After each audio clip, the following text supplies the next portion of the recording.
नमस्कार विद्यार्थी मित्रों, गुड मॉर्निंग। नवयुग स्कूल ने आ यूट्यूब चैनल नी अंदर आप सौनु हार्दिक स्वागत है। आगला लेक्चर नी अंदर एटले के आर्थिक विकास अने आर्थिक विकास चेप्टर नी अंदर आपणे थोड़ाक मुद्दाओनो अभ्यास करी गया था। ए मुद्दाओनो अभ्यास है एने रिविजन जोई लईए, एनु रिविजन करी लईए अने त्यार पछी आजना टॉपिक छे एना विषे आगळ वधीए। हवे सौथी पहेला जोईए तो आपणे शुं भणी गया हता, तो केटलाक मुद्दाओ भणी गया हता।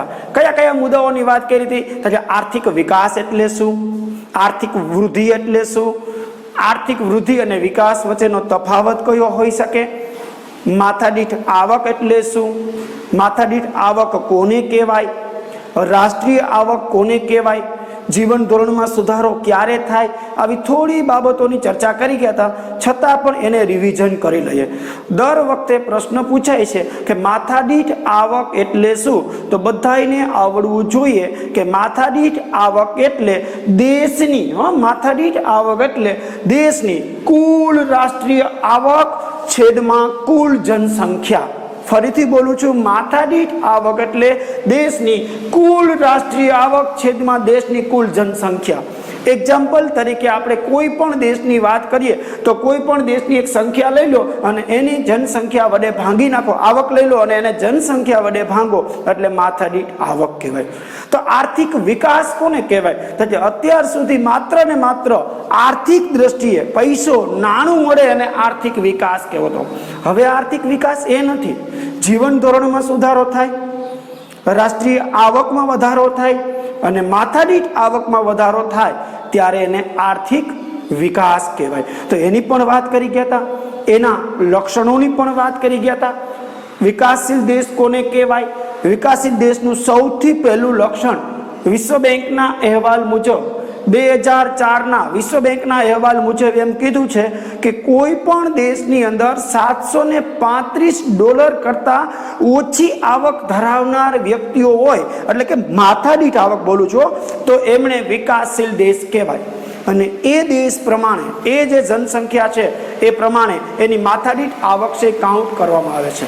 તો આપણો દેશ છે એને વિકાસશીલ દેશ કહેવામાં આવે છે। એના કેટલાક લક્ષણોની આપણે યાદી કરી લઈએ। નીચી માથાદીઠ આવક હોય, વસ્તી વૃદ્ધિનો દર 2% કરતાં પણ વધારે હોય, બેરોજગારી, બેરોજગારીના પ્રકારોની પણ વાત કરી ગયા હતા। ચક્રીય બેરોજગારી, ઘર્ષણજન્ય બેરોજગારી, છુપી અથવા પ્રચ્છન્ન બેરોજગારી, મોસમી બેરોજગારી, શિક્ષિત બેરોજગારી, ઔદ્યોગિક બેરોજગારી। તો આ બેરોજગારી સિવાય કયું લક્ષણ હતું? તો કે ગરીબી। ગરીબી એટલે શું? તો કે આપણી પ્રાથમિક જરૂરિયાતો। કઈ પ્રાથમિક જરૂરિયાતો? રોટી, કપડા, મકાન, શિક્ષણ। આ જો ન સંતોષી શકતા હોય તો એ લોકો ગરીબ છે અને એમાં 3%, ત્રીજો ભાગ છે એ ગરીબી છે। આ સિવાય તો કે આવકની અસમાન વહેંચણી, એમાં પણ આપણે જોઈ ગયા હતા। ટોચના જે અમીરો છે એને 20% જે ભાગ છે એ 20% લોકો છે એ 40% જેટલી આવક પ્રાપ્ત કરે છે, જ્યારે તળિયાના લોકો છે એ 20% છે એને 10% જેટલી પણ આવક મળતી નથી। અહીંયા આપણે વાત કરતા હતા કેન્દ્ર સરકારમાંથી મોકલેલી સહાયની, તો એમાં અસમાનતા છે। આટલું જ નહીં, ખેતી સાથે સંકળાયેલો દેશ હોય, પ્રાથમિક પ્રવૃત્તિઓને વધારે પ્રોત્સાહન આપવામાં આવતું હોય। કોઈ પણ દેશની અંદર કોઈ પણ દેશ વિકાસશીલ ત્યારે જ હોય કે વિકાસશીલ દેશ માટે એની અંદર પ્રાથમિક ક્ષેત્રનું મહત્વ વધારે હોય। તો આ એના લક્ષણો હતા। આંતરરાષ્ટ્રીય વ્યાપારનું સ્વરૂપ, વ્યાપારના સ્વરૂપમાં આપણે કાચા માલની નિકાસ વધારે કરીએ, તો આ બધા એના લક્ષણો હતા। આર્થિક વૃદ્ધિ અને આર્થિક વિકાસ વચ્ચેનો તફાવત પણ આપણે આગલા લેક્ચરમાં ભણી ગયા હતા। હવે આજે આપણે એમાં નવો ટોપિક એ જ ચેપ્ટરની અંદર આગળ જોઈ રહ્યા છીએ કે આર્થિક અને બિન આર્થિક પ્રવૃત્તિઓ। તમારા ટેક્સ્ટ બુકની અંદર તમે જોશો એટલે એની અંદર મુખ્ય મુદ્દો આવશે આર્થિક અને બિન આર્થિક પ્રવૃત્તિઓ। આર્થિક પ્રવૃત્તિ કોને કહેવાય? તાકે આવક મેળવવાની અથવા ખર્ચ કરવાની પ્રવૃત્તિ હોય તો એને આર્થિક પ્રવૃત્તિ કહેવાય। ફરીથી વિદ્યાર્થી મિત્રો નોટ ડાઉન કરી લેજો, આવક મેળવવાની અથવા ખર્ચ કરવાની પ્રવૃત્તિને આર્થિક પ્રવૃત્તિ કહેવાય। દાખલા તરીકે ડોક્ટર, શિક્ષક, વકીલ, એન્જિનિયર, ડોક્ટર, શિક્ષક, વકીલ, એન્જિનિયર, આ બધાય એ આર્થિક પ્રવૃત્તિમાં આવે. શું કામ આર્થિક પ્રવૃત્તિમાં આવે? તો તે ભણાવી અને શિક્ષક છે એનો પગાર લે છે, ડોક્ટર દવા આપી અને એની પાસેથી પૈસા લે છે, વકીલ પોતાનો કેસ લડી એની પાસેથી પૈસા લે છે, ખેડૂત પોતાનું ખેતીની અંદર મહેનત કરી અને એમાંથી ઉત્પાદન કરે છે.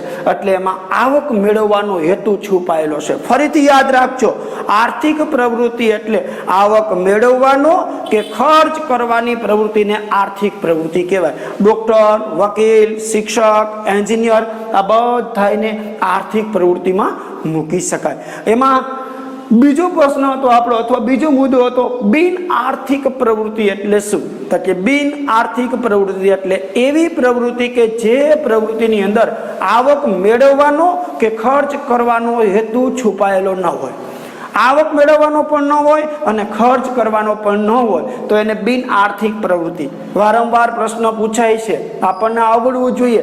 બિન આર્થિક પ્રવૃત્તિમાં કોનો સમાવેશ થાય? તો કે માતા પોતાના બાળકનો ઉછેર કરે. માતાએ ક્યારે એવું ન વિચાર્યું હોય કે હું આ મારા બાળકને આવી રીતે ઉછેર કરું છું, એ બાળક છે એમને કપડાં ભીના કર્યા છે તો હું ભીનામાં સૂઈને બાળકને સૂકામાં સુવડાવું છું, પણ આ મારું બાળક 21 વર્ષનું થાય ત્યારે મને 21 કરોડ રૂપિયા આપશે એવો એનો હેતુ નથી. 1 કરોડ આપશે એવો એનો હેતુ નથી. 1 લાખ, 1 રૂપિયો, 1 રૂપિયાનો પણ હેતુ નથી. માતા પોતાના બાળકનું ભરણ પોષણ કરે, વિકાસ કરે, ઉછેર કરે, એને બિન આર્થિક પ્રવૃત્તિ કહેવાય. સર બીજી બિન આર્થિક પ્રવૃત્તિ કઈ? હા, બીજી બિન આર્થિક પ્રવૃત્તિઓના પણ કેટલા બધા ઉદાહરણ છે. એક્ઝામ્પલ તરીકે કેટલાક સમાજ સેવા કરનાર લોકો, સમાજની સેવા કરનાર લોકો છે, એમાં આપણી આજુબાજુમાં આપણે વૃક્ષ વાવીએ તો ક્યાંક ને ક્યાંક આપણો હેતુ છુપાયેલો છે કે ભવિષ્યમાં આપણને એનો છાંયો ઉપયોગી બનશે. પરંતુ આપણાથી 10 કિલોમીટર, 15 કિલોમીટર કે 50 કિલોમીટર કે અન્ય જગ્યાએ જ્યાં આપણે કોઈ દિવસ જવાના પણ નથી અને ત્યાં જઈ અને વૃક્ષનો ઉછેર કરીએ છીએ, ત્યાં જઈને નવા નવા વૃક્ષો વાવીએ છીએ, તો એ પણ બિન આર્થિક પ્રવૃત્તિ છે. ડોક્ટર છે એ વિવિધ જગ્યાએ, અલગ અલગ જગ્યાએ કેમ્પ કરતા હોય. આપણે એક ઉદાહરણ લઈએ, ડોક્ટર કાતરિયા સાહેબ, મોરબીની અંદર એક ડોક્ટર કાતરિયા સાહેબ છે, આંખના સર્જન છે. એ માણસે અત્યાર સુધીમાં હજારો ઓપરેશન કર્યા છે. જો એવું કહેવામાં આવે કે રાજકોટથી મોરબી ઓપરેશન કરવા માટે 10 થી 15 વ્યક્તિઓ તૈયાર હોય તો એમનું 4 વ્હીલ આવે, એમનું વાહન આવે, એમાં તમારે બેસી જવાનું, ત્યાં ઓપરેશન થઈ જાય, બધા પ્રકારની ટ્રીટમેન્ટ થઈ જાય અને ફરી એમનું જ સાધન તમારે ત્યાં ફરીથી જે તે ડિસ્ટ્રિક્ટ લેવલ અથવા તાલુકા લેવલ અથવા તો ગામડા લેવલે જ્યાંથી ભેગા થયા હતા ત્યાં મૂકી જાય. એને પણ બિન આર્થિક પ્રવૃત્તિ. અને જો શિક્ષક કોઈ પણ પ્રકારની ફી લીધા વગર ગરીબ અથવા જરૂરિયાતમંદ વ્યક્તિઓને ભણાવે તો એને પણ બિન આર્થિક પ્રવૃત્તિ કહેવાય. તો ફરીથી બે મુદ્દાઓની સ્પષ્ટતા કરી લઈએ. આર્થિક પ્રવૃત્તિ એટલે આવક મેળવવાની કે ખર્ચ કરવાની પ્રવૃત્તિ. ડોક્ટર, વકીલ, શિક્ષક, એન્જિનિયર, ખેડૂત આ બધા એમાં આવે.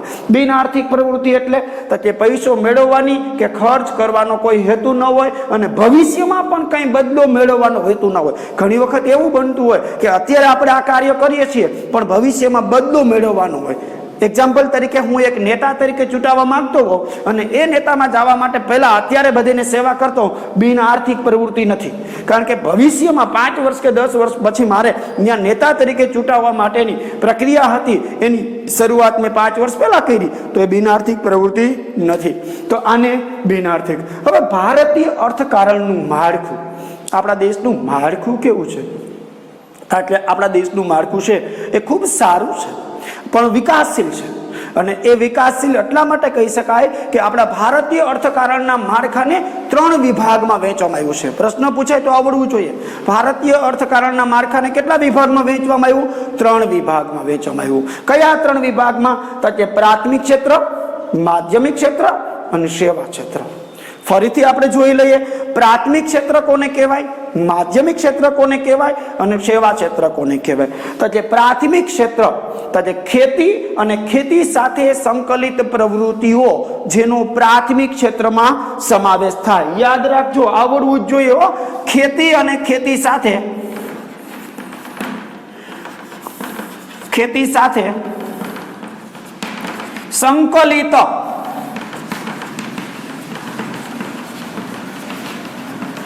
પ્રવૃત્તિઓ, મરઘા બતકા ઉછેર કરવું, જંગલી પેદાશો મેળવી, કાચો માલ એના ઉપર પ્રક્રિયા કરવી, આ બધાયનો અને કોઈ પણ દેશ વિકાસશીલ હોય તો એનું આ પ્રથમ લક્ષણ છે.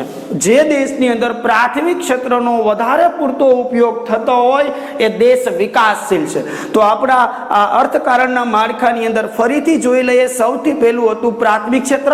તો એટલે પ્રાથમિક ક્ષેત્ર એટલે ખેતી અને ખેતી સાથે સંકલિત પ્રવૃત્તિઓ.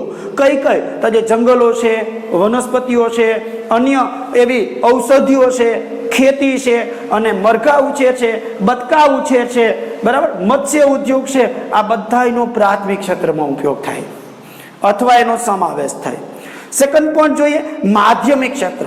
માધ્યમિક ક્ષેત્રમાં કોનો સમાવેશ થાય? તો જે માધ્યમિક ક્ષેત્રની અંદર ટાંકણીથી માંડીને મોટા ઉદ્યોગો બનાવવા, ટાંકણીથી માંડીને મોટા ઉદ્યોગો સુધીના જેટ વિમાનો બનાવવા, ત્યાં સુધીનો માધ્યમિક ક્ષેત્રની અંદર સમાવેશ થાય છે.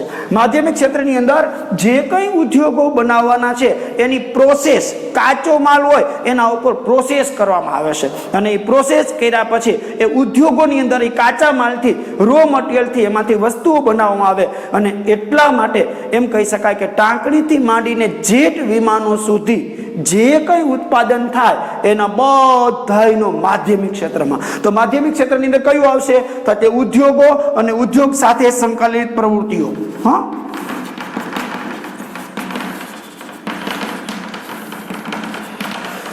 ઉદ્યોગો અને ઉદ્યોગ સાથે સંકલિત પ્રવૃત્તિઓ છે એનો માધ્યમિક ક્ષેત્ર. અને ત્રીજું હતું સેવા ક્ષેત્ર. સેવા ક્ષેત્રની અંદર કોનો સમાવેશ થાય? તો જે બેન્કિંગ, વીજળી, વીમો, પરિવહન, શિક્ષણ, આરોગ્ય, આ બધા એટલે બધાયનું સેવા ક્ષેત્રમાં. કોઈ પણ દેશનું સેવા ક્ષેત્ર સારું હોય તો એ દેશનો વિકાસ પણ ખૂબ સારો હોય. ધીમે ધીમે આઝાદી અને આઝાદી પછી આપણે ધીમે ધીમે જોઈએ તો આપણા પ્રાથમિક ક્ષેત્રનો હિસ્સો, ખેતી અને ખેતી સાથે સંકલિત પ્રવૃત્તિઓની વાત કરીએ તો એમાં 26% રાષ્ટ્રીય આવકમાં, અત્યારે તમારી ચોપડી પ્રમાણે 25% રાષ્ટ્રીય આવકમાં છે. અને 25% રાષ્ટ્રીય આવકમાં ખેતીનો ફાળો હતો એટલે વિકાસશીલ. ધીમે ધીમે એમાંથી આપણે ઓછું થતા ગયા. કોઈ પણ દેશ વિકાસ થતો જાય એટલે એમાં માધ્યમિક ક્ષેત્ર અને સેવા ક્ષેત્ર છે ને એનો વધારે પૂરતો ઉપયોગ થાય છે. વિકાસ થતો જાય એટલે પ્રાથમિક ક્ષેત્રનું મહત્વ ઘટતું જાય અને માધ્યમિક અને સેવા ક્ષેત્રનું મહત્વ વધતું જાય. તો આ ભારતીય અર્થકરણનું માળખું. ત્યાર પછી તમારી સામાજિક વિજ્ઞાન વિષયની અંદર આ જ પાઠની અંદર નવો ટોપિક આવે છે, ઉત્પાદનના સાધન. મિત્રો, ઉત્પાદનના કેટલા બધા સાધનો છે. બળદ, ગાડું, ટ્રેક્ટર, થ્રેસર, દાંતરડું, હલર, અરે આવા તો અસંખ્ય સાધનો છે જેને આપણે યાદી કરવી પણ કદાચ મુશ્કેલી પડે એવા અસંખ્ય સાધનો છે કે જેના દ્વારા આપણે કાંઈક ને કાંઈક ઉત્પાદન કરી શકીએ. તમે યાદી બનાવજો, અત્યારથી જ કહી દો, ઉત્પાદનના સાધનોની યાદી બનાવજો કે કયા કયા સાધનો છે કે જેના દ્વારા આપણે ઉત્પાદન કરી શકીએ. તો કે કુદરતી સંપત્તિઓ છે એ કુદરતી સંપત્તિઓનો મહત્તમ ઉપયોગ કરવા માટે આપણે કોઈ અને કોઈ પદ્ધતિનો ઉપયોગ કરતા જ હોઈએ છીએ અને એ ઉપયોગ કરીને આપણે ઉત્પાદનના સાધનો છે એ બનાવતા હોઈએ છીએ. તો અહીંયા આપણે અભ્યાસની વહેંચણી ખાતર ઉત્પાદનના સાધનો છે એને 4 વિભાગમાં વહેંચવામાં આવ્યા છે. કેટલા? 4. કયા 4? તો કે જમીન, મૂડી, શ્રમ અને નિયોજન અથવા નિયોજક. તો હવે સૌથી પહેલા આપણે જોઈએ ઉત્પાદનના સાધનો. તો ઉત્પાદનના સાધનોમાં જમીન એટલે શું? તો કે જમીન એટલે પૃથ્વીના પોપડા ઉપરનું ઉપલું પાતળું સ્તર, તેને જમીન કહેવાય. ફરીથી નોટ ડાઉન કરજો, પૃથ્વીના પોપડા ઉપરનું ઉપલું પાતળું સ્તર એટલે આ જમીન. આ જમીન ઉપર વનસ્પતિ આવી જાય, પર્વતો આવી જાય, પહાડો આવી જાય, ખનિજો આવી જાય, જંગલો આવી જાય, આ બધાનો સમાવેશ જમીનમાં થાય. અને જમીન પછી આવ્યું મૂડી. મૂડી એટલે શું? તો કે જે કંઈ કુદરતી સંસાધનો આપણને પ્રાપ્ત થયા છે એને ઉપયોગ કરવા માટે કેટલાક સાધનોની જરૂર પડે અને એ સાધનો છે એના માટે કેટલીક મૂડીની જરૂર પડે.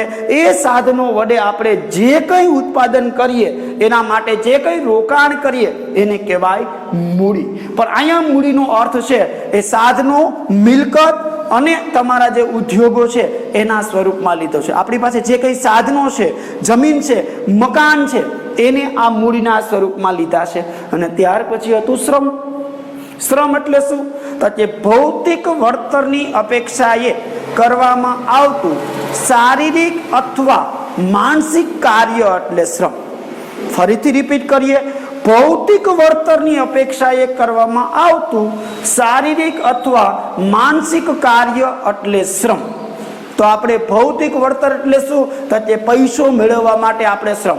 શારીરિક અને માનસિક શ્રમ એટલે શું? કેટલાક વ્યક્તિઓ તમે જોતા હશો, પાવડો, ત્રિકમ, કોદારી લઈને ખૂબ મહેનત કરીને અત્યારે રોડ ઉપર જે કામ કરતા હોય એ રોડ ઉપર સખત પરિશ્રમ પાડીને મહેનત કરીને શ્રમ કરે છે, એને શારીરિક શ્રમ કહેવાય.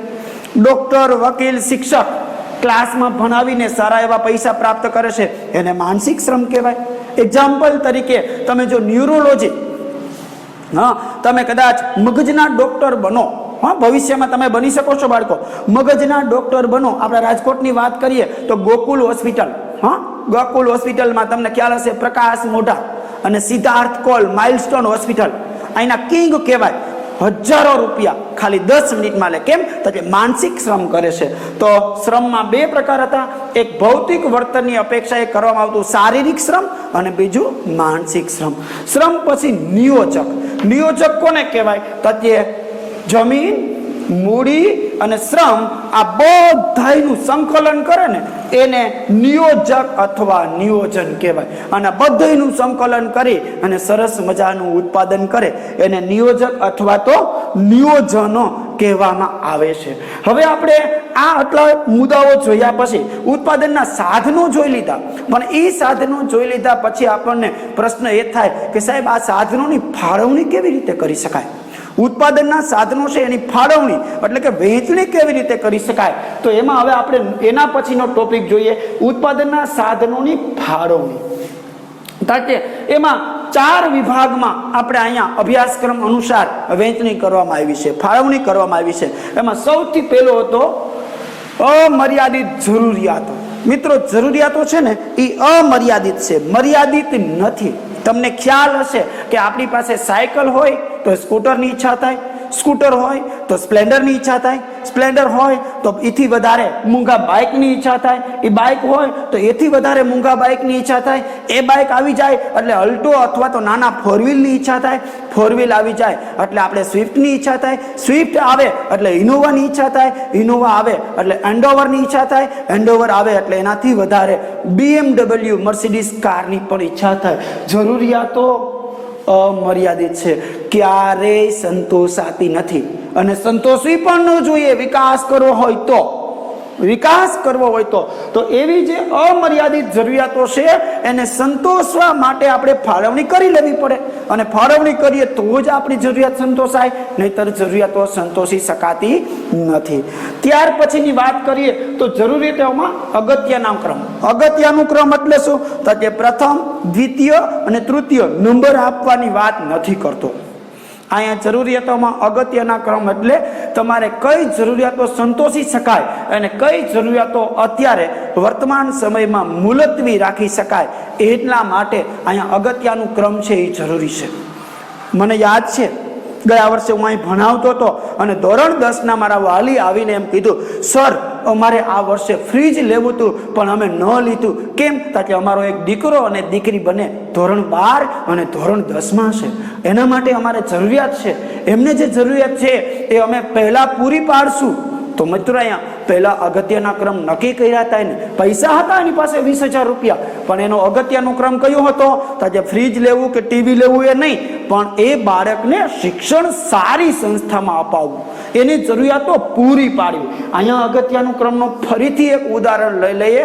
અગત્યનું ક્રમ એટલે કેટલીક જરૂરિયાતો એવી હોય કે જે સંતોષી શકાય અને કેટલીક જરૂરિયાતો એવી હોય કે જે સંતોષા વગર ચાલતી નથી. તો જે સંતોષા વગર ચાલે નહીં એને અગત્યનું ક્રમ આપી દો.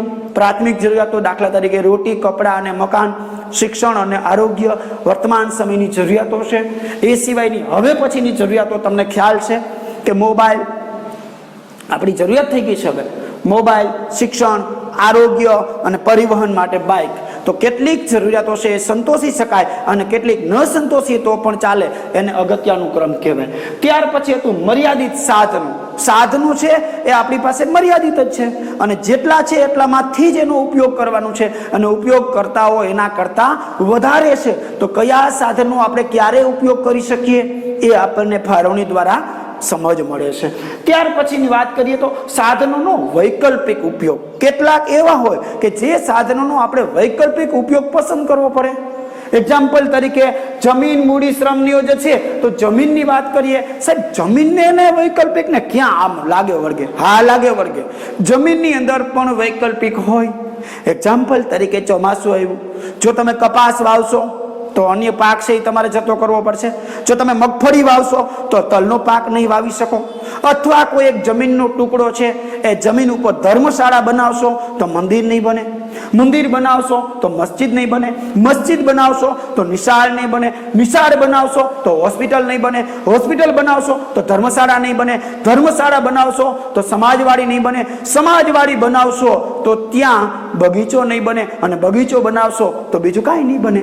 એટલે જરૂરિયાતો છે એ મર્યાદિત છે. તેનો વૈકલ્પિક ઉપયોગ છે એ આપણે નક્કી કરવો પડે કે મારે કયો વૈકલ્પિક ઉપયોગ કરવો. અહીંયા જમીનના સંદર્ભમાં લઈએ તો હું આ વર્ષે કપાસ વાવું, મગફળીનો પાક જતો કરું છું. હું કપાસ વાવું, બાજરીનો પાક જતો કરું છું. એનો વૈકલ્પિક ઉપયોગ કહેવાય. તો મિત્રો આપણે ઉત્પાદનના સાધનોની ફાળવણીની વાત કરી ગયા. હવે ઉત્પાદનના સાધનોની ફાળવણીની કેટલીક પદ્ધતિઓ છે. કોઈ પણ ઉત્પાદન થાય, સાધનો છે એની પદ્ધતિઓ હોય. અત્યારે જે કંઈ કુદરતી સંસાધનો પ્રાપ્ત થયા છે એ કુદરતી સંસાધનોની સાથે જમીન મૂડી શ્રમ અને નિયોજનનો ઉપયોગ કરી અને આપણે મોટા પાયે ઉત્પાદન કરી રહ્યા છે. અને એ ઉત્પાદનની પદ્ધતિઓની અંદર અલગ અલગ પદ્ધતિઓ છે. વાત કરીએ તો એમાં બજાર પદ્ધતિ, સમાજવાદી પદ્ધતિ અને બંનેમાંથી એક નવી પદ્ધતિનો જન્મ થયો જેને મિશ્ર અર્થતંત્ર અથવા મૂડીવાદી. હા, તો અહીંયા બજાર પદ્ધતિ અને સમાજવાદી પદ્ધતિની વાત કરીએ. બજાર પદ્ધતિ કોને કહેવાય? બજાર પદ્ધતિના લક્ષણો કયા, બજાર પદ્ધતિના ફાયદાઓ અને બજાર પદ્ધતિની મર્યાદાઓ છે એ આ ટોપિકમાં આપણે જોઈએ. તો સૌથી પહેલા ઉત્પાદનના સાધનોની ફાળવણી પદ્ધતિઓમાં પહેલી પદ્ધતિ છે બજાર પદ્ધતિ. આ બજાર પદ્ધતિનું બીજું નામ છે મૂડીવાદી પદ્ધતિ. હવે મૂડીવાદી પદ્ધતિ અથવા બજાર પદ્ધતિના કયા લક્ષણો, કોને બજાર પદ્ધતિ કહી શકાય? તો એ બજાર પદ્ધતિ માટેના લક્ષણો છે. કેવા લક્ષણો હોય એને બજાર પદ્ધતિ કહી શકાય? કેવા લક્ષણો હોય એને સરકારી પદ્ધતિ કહી શકાય અથવા પ્રોત્સાહન અને આદેશોની પદ્ધતિ કહી શકાય અથવા સમાજવાદી પદ્ધતિ કહી શકાય? તો કે જો આ પ્રમાણેના લક્ષણો હોય તો એને બજાર પદ્ધતિ કહેવાય. પણ આ પ્રમાણે એટલે કેવા પ્રમાણે? તો કે ઉત્પાદનના સાધનોની માલિકી વ્યક્તિગત કે ખાનગી હોય. બજાર પદ્ધતિ એટલે એની અંદર ઉત્પાદનના સાધનોની માલિકી છે એ કાં તો પોતાની એકની છે અથવા તો વ્યક્તિગત છે અથવા ખાનગી એટલે બે કરતા વધારે વ્યક્તિઓ સાથે મળીને પ્રાઇવેટ ઉદ્યોગોનું ઉત્પાદન કરતા હોય. કોઈ બે વ્યક્તિઓ સાથે મળીને સ્કૂલ સંચાલન મેનેજમેન્ટ કરતા હોય તો એ બજાર પદ્ધતિ છે. ફરીથી જોઈએ, ઉત્પાદનના સાધનોની માલિકી કાં તો વ્યક્તિગત અથવા ખાનગી, કાં પોતાની હોય અને કાં ભાગીદારી વાળી હોય. તો એને બજાર પદ્ધતિનું પહેલું લક્ષણ. પણ આ ક્રમ આપવાની જરૂર નથી, તમે કોઈ પણ લક્ષણ ગમે ત્યારે લખી શકો છો. તો આ એનું એક લક્ષણ હતું. સેકન્ડ લક્ષણ, આર્થિક પ્રવૃત્તિના કેન્દ્રમાં નફો. આ લોકો શા માટે બજાર પદ્ધતિ કે આપણી સેવા કરવા માટે નથી આવતા? એ બજાર પદ્ધતિનું બીજું લક્ષણ છે આર્થિક પ્રવૃત્તિના કેન્દ્રમાં નફો હોય. એના મુખ્ય કેન્દ્રમાં સેન્ટર પોઈન્ટમાં નફો હોય. પૈસા કેમ કમાઈ લઈએ? હમણાં જાન્યુઆરી હોય એટલે લગ્નની સિઝન હોય ને કેટલા બધા અલગ અલગ સ્ટોલ ખોલીને બેઠા હોય અને મેં ખાસ કરીને કાપડની દુકાનો, તો એ કંઈ આપણને ત્યાં સેવા કરવા માટે નથી બેઠા. એના મુખ્ય કેન્દ્રમાં નફો છે. તમને છેતરે છે એવું નથી કહેતો હું, પણ સારી રીતે એ વધારેમાં વધારે અમારું ઉત્પાદન છે એ વધારેમાં વધારે અમારી વસ્તુઓ લોકો સુધી કેવી રીતે પહોંચે, કેવી રીતે વેચાય અને કેટલા પૈસા મળે એને ધ્યાનમાં રાખીને અવનવા પ્રયોગો કરીને આપણી સમક્ષ વસ્તુઓ વેચતા હોય. કાપડનું ઉદાહરણ આપીએ. હા, કાપડની દુકાને જાઓ એટલે આમ ટાંકો ઘા કર્યો અને રાખી અને એના ઉપર કાચની બીબું રાખેલું હોય અને આમ જોઈ લો તમે સલમાન ખાન જેવા લાગો છો, તમે ઐશ્વર્યા ભાભી જેવા લાગો છો. આવું સરસ મજાનું મિક્સિંગ કરીને ત્યાં તમને આપે. કેમ? તાકે એના કેન્દ્રમાં નફો છે. બધી લાઈટો ચાલુ કરી દે બધી લાઇટો ચાલુ કરી દઈએ. આમ તમે જુઓ તો ચા મગાવે, ઠંડા મગાવે. કેમ? તાકે એમને ખ્યાલ છે કે જો અહીંયા 5 મિનિટ સ્થિર થશે, આપણું કપડું એને ગમશે અને ખરીદશે તો આપણને 5 રૂપિયા મળશે અને કેન્દ્રમાં નફો છે.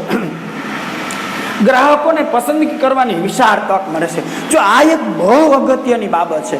ગ્રાહકો હોય એને પસંદગી કરવાની વિશાળ તક, મોટા પ્રમાણમાં તક મળે. તમે એક માર્કેટમાં ગયા હોય તો એક જ પ્રકારની એવી 50, 100 કે એથી વધારે પ્રકારની પણ દુકાનો હોય. તો અલગ અલગ જઈને તમે અલગ અલગ વસ્તુઓ ખરીદી શકો છો, એના ભાવ પૂછી શકો છો, કઈ જગ્યાએથી કઈ વસ્તુ કેટલા રૂપિયામાં મળે છે, કેવી ગુણવત્તા છે, આ બધું તમે પૂછી શકો છો. તો એને વિશાળ તક મળે છે, પસંદગી કરવાની વિશાળ તક. જ્યારે સરકારમાં કેવું હોય કે સરકારી વસ્તુ આવે એ લઈ લો. હવે અહીંયા ઉદાહરણ આપણે એક સરસ મજાનું જોઈ લઈએ.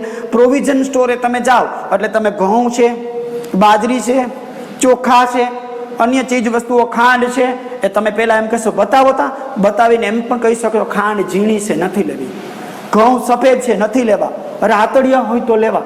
જ્યારે તમે પંડિત દીનદયાળ ગ્રાહક ઉપાધ્યાય ભંડાર છે ત્યાં જાઓ અને સસ્તા અનાજની દુકાને જઈને એમ કહેશો કે અમારે આ ઘઉં નથી જોતા, નહીં ચાલે, એ જ ઘઉં ખરીદવા પડશે.